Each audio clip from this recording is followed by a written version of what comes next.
النبي عليه الصلاة والسلام لا دود وحارتنمي من لعب بالنار فكأنما غمس يده في لحم خنزير ودم قفك لا دود كعيارة حديثكم مسلم بكتر وصحيح قفك لا دود كعيارة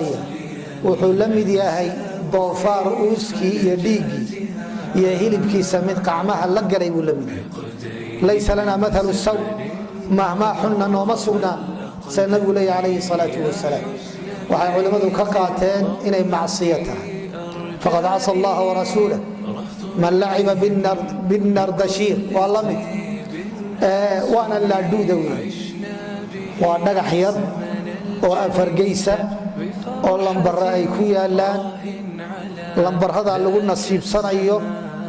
waxaan ku nasiibsaday 3 6 4 oo sida hadda dhacda lambar 6 baa ugu badan wala luxaya dabadna ku nasiibsan lambarka ku soo baxa ayaad ku nasiibsanaysaa wala duudanayno hadda naqaano kuwa kale nawalamid oo waxa weeye wayasuddakum an dhikrillahi wa an as-salah wa hasalad ya huska ya quraanka ya cibaadada ka mashquulinay waxyaabaha soo dhan lama ogola dadkuna way u sii tafaxaytaan war la dhuug inoo sameey dugmada xagee laga helay turubkii diyaar maya waxaasi diyaar maya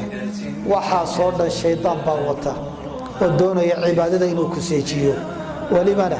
dadka waxa ku mashquulsan ma ilaahay bay xusayaan kaabiye kala dheeri dad ilaahay xusaya ma waxa looga jeedaa waqtiga in lagu dilo in la isku dhaafiyo ووقت عبادته للدين marka waxa leenahay taana in laga waantoodo ayaa fiican insha Allah ta'ala wallahu a'lam